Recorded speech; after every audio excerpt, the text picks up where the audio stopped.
This is Conflicted, Part 38 of Surrogate the Director's Cut, written by Trin, SSJ Trinity. The rating is mature. No archive warnings apply. The fandom is Malevolent the Podcast. Additional tags. You might say the tension is growing. They really think she doesn't know what's going on. They really think this intelligent, headstrong little girl raised to be a leader is going to be fine with all of this. He fell. Sure, Hoster, sure. Okay, to be fair, the games are days away, and everyone is really stressed out. But yeah, these three chuckleheads need to get themselves figured out. Or three mildly sadistic writers are gonna do it for them. Note, there is some physical violence in this one. Voices by Jasper as Arthur, Lynn Larsh as John, Flamia as Hoster, Vampirism as the narrator and Faroe, SSJ Trinity, Kryba, and Somniat as the work introduction. Editing by Flamia, directed by Vampirism, transcript by Saffron, created and posted with permission from the authors of Surrogate, the Director's Cut. Not for the first time, he wonders if John would have treated him like this when they'd fought all those times if he could. If he would have just picked him up and shaken him like a doll. If he'd have squeezed until Arthur could not breathe, too. Until his bones creaked and bruises in the shape of tubes lingered on him for days. If it only seemed John was kinder because he'd been unable to do this. And he knows that's not fair. He knows that's irrational. But it's another wave of salty, fish foam feeling cresting over the seawall of himself, and he does not know how to save the sandcastles he's built in desperation, or himself from drowning.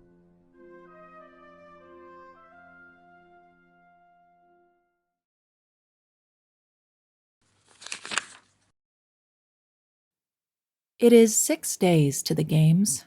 Their fights are getting worse, and Haster is so conflicted. Haster is holding Arthur again, but this isn't the teddy bear hold. This isn't the closer to John hold. This isn't a good hold at all. This is a hold designed to silence.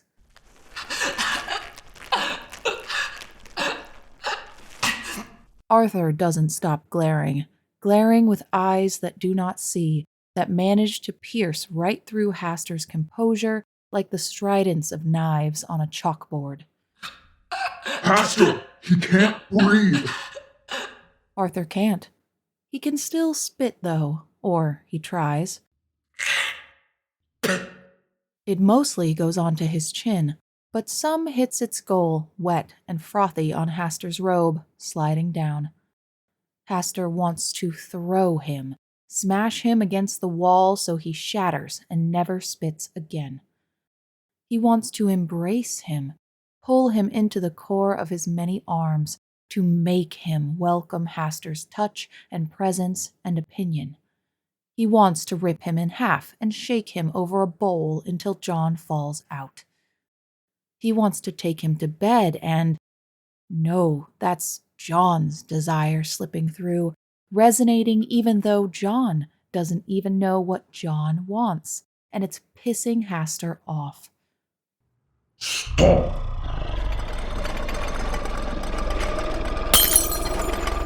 Haster! Haster loosens his grip.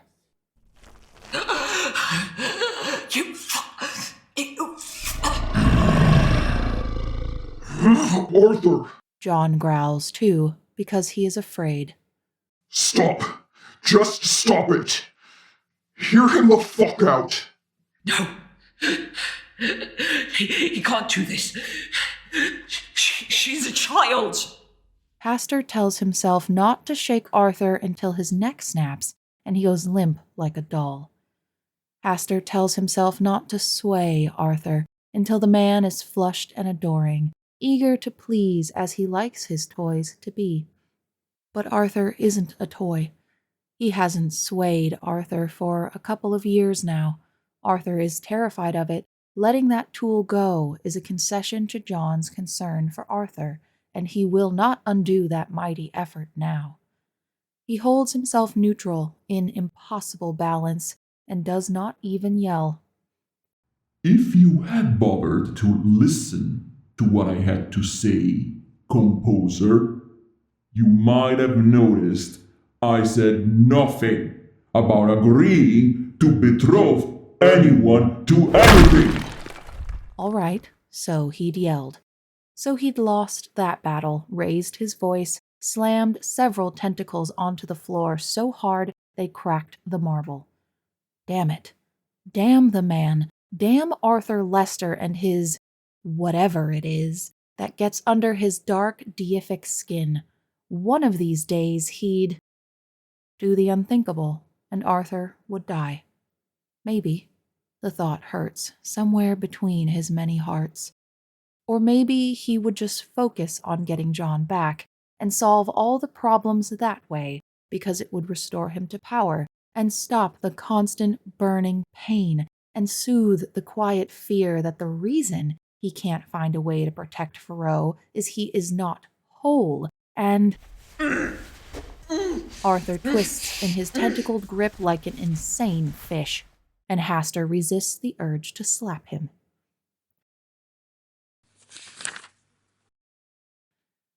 It is 6 days to the games, their fights are getting worse, and John is so conflicted. There was no reason for this one.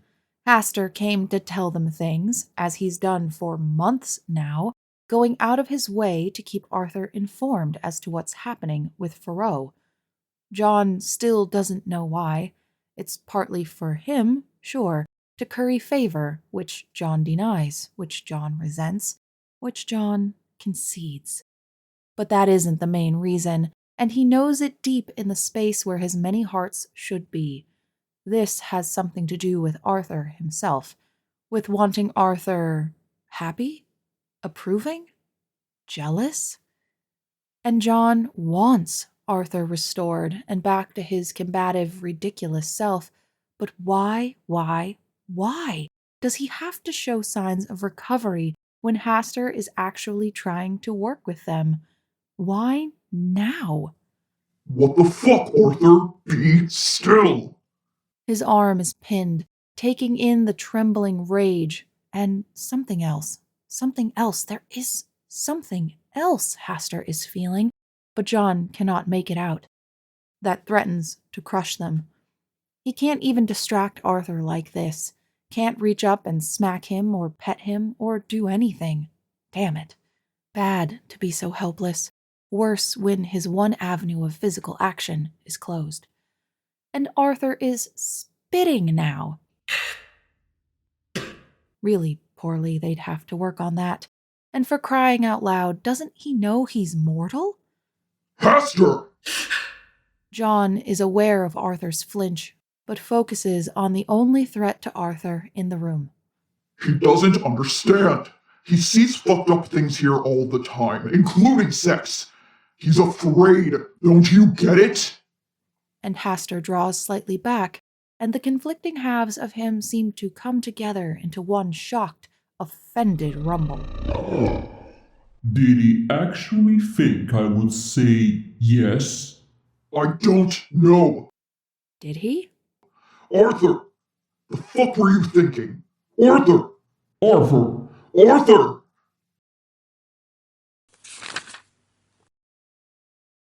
It is 6 days to the games, their fights are getting worse, and Arthur is so conflicted. It's so good to feel things that aren't misery, that aren't recrimination, that aren't shame and guilt and those terrifying moments of nothing at all. It's so bad that he seems to have no control over this rage when it crests over the numb, colorless seawall of his heart and splashes onto the outside world. Arthur! Arthur! Arthur! And not for the first time, he wonders if John would have treated him like this when they'd fought all those times if he could. If he would have just picked him up and shaken him like a doll. If he'd have squeezed until Arthur could not breathe, too. until his bones creaked and bruises in the shape of tubes lingered on him for days. If it only seemed John was kinder because he'd been unable to do this. And he knows that's not fair. He knows that's irrational, but it's another wave of salty fish foam feeling cresting over the seawall of himself, and he does not know how to save the sandcastles he's built in desperation or himself from drowning. I don't know!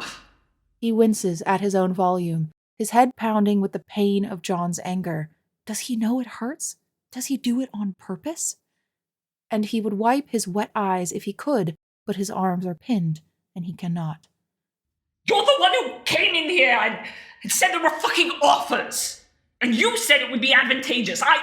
She's a child, Hasta. She's a baby. You can't do this. I am not doing this, you buffoon.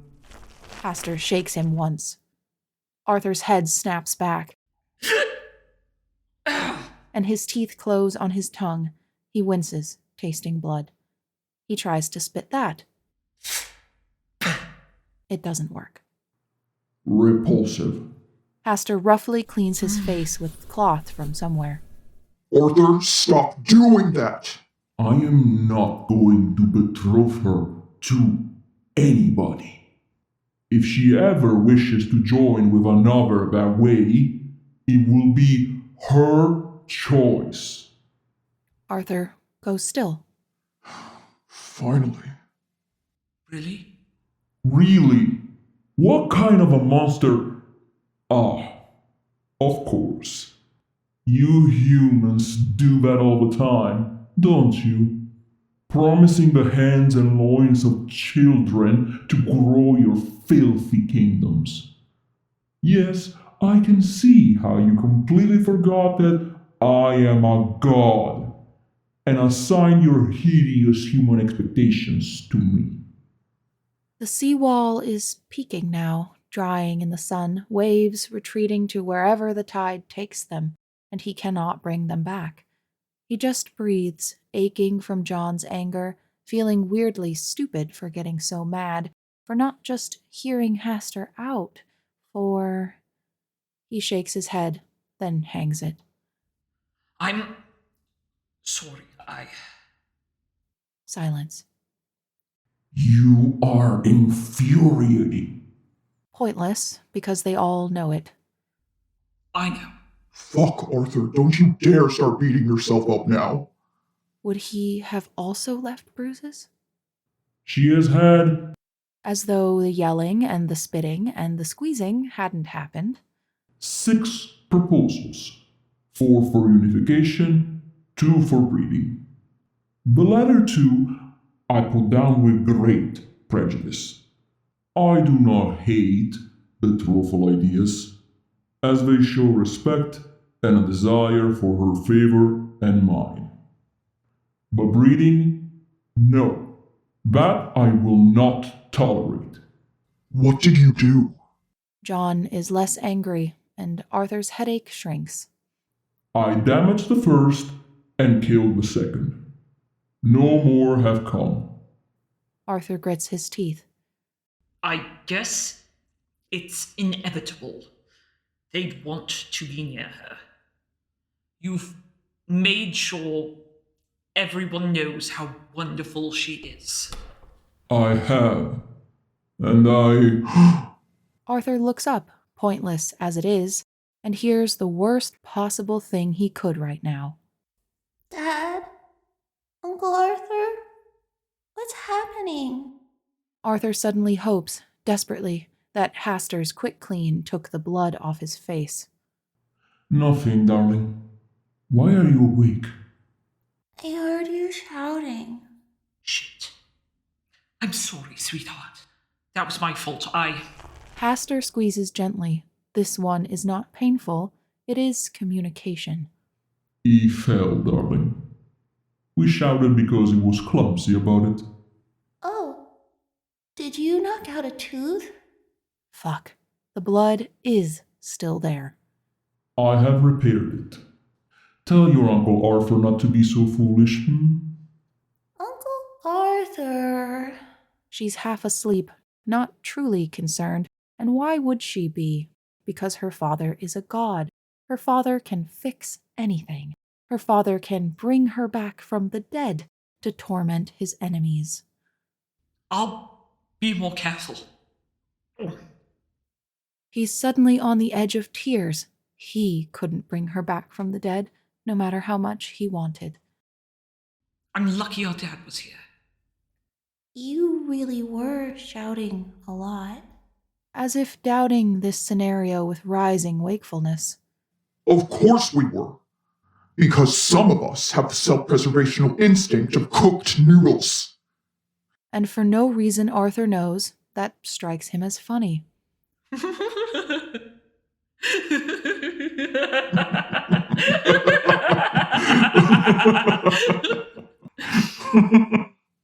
And the last of that anger is gone.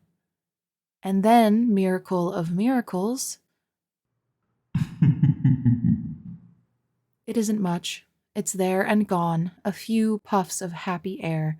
But it is true.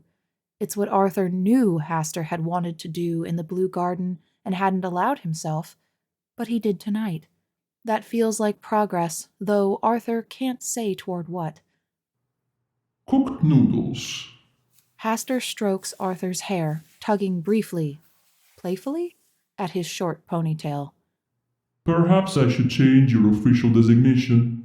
No, because then you have to say cooked noodles 20 times every damn gala.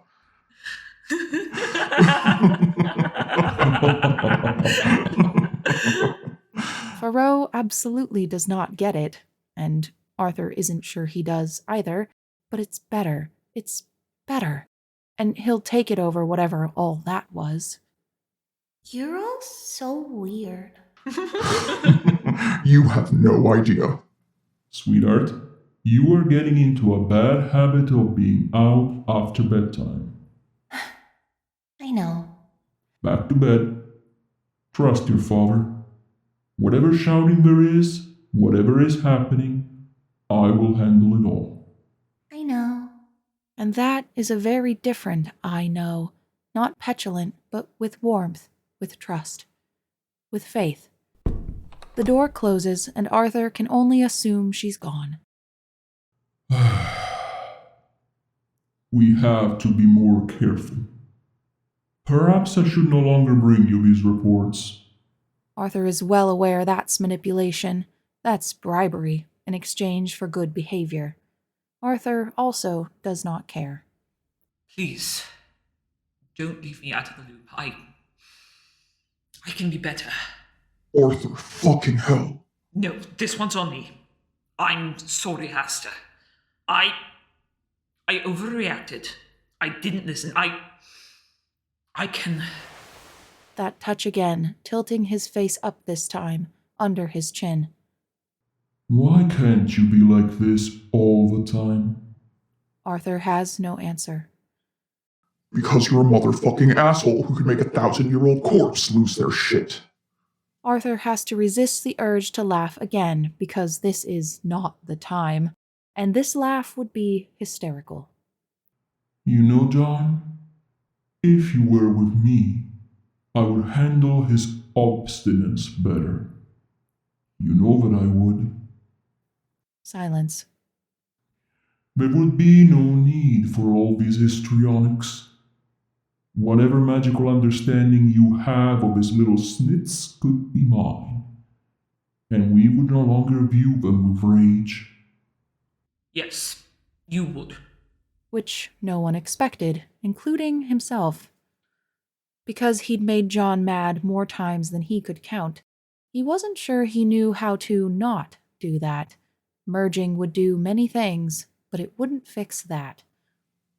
Arthur, that isn't true. Arthur sees no reason to respond. You are done practicing for tonight. Hastur moves right along and carries him to his rooms.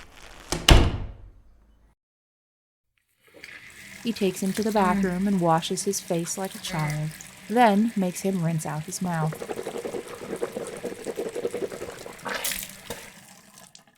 He indifferently peels off Arthur's shirt and trousers and shoes. Hey! Stop that pervert! Put him down, you yellow-dicked bastard! He puts Arthur in bed, then settles by it, silent. Why you stay? Arthur lies in bed, seeing nothing. Because I still do not understand.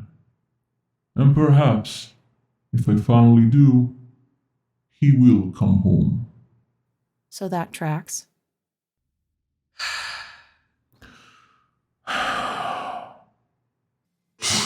Both of you are fucking idiots.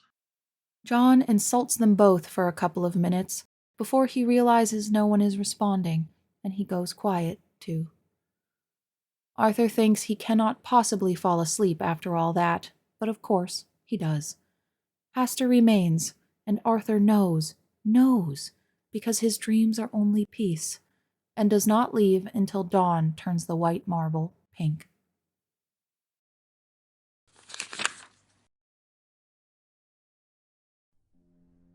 If you enjoyed this production of Surrogate, the Director's Cut, please read the original written work on AO3, where it is still actively updating as of September 2025. A link is in the work notes, where you can also find the social medias of all the production cast. Malevolent was written and produced by Harlan Guthrie, and all characters depicted here belong to their respective creators. The cast and management produced this show for no monetary gain, and all rights remain with the authors. Any sound effects or music used in this production were obtained legally or created by the production cast. Please let us know your thoughts, and, as Kane would say, stay tuned for the next episode!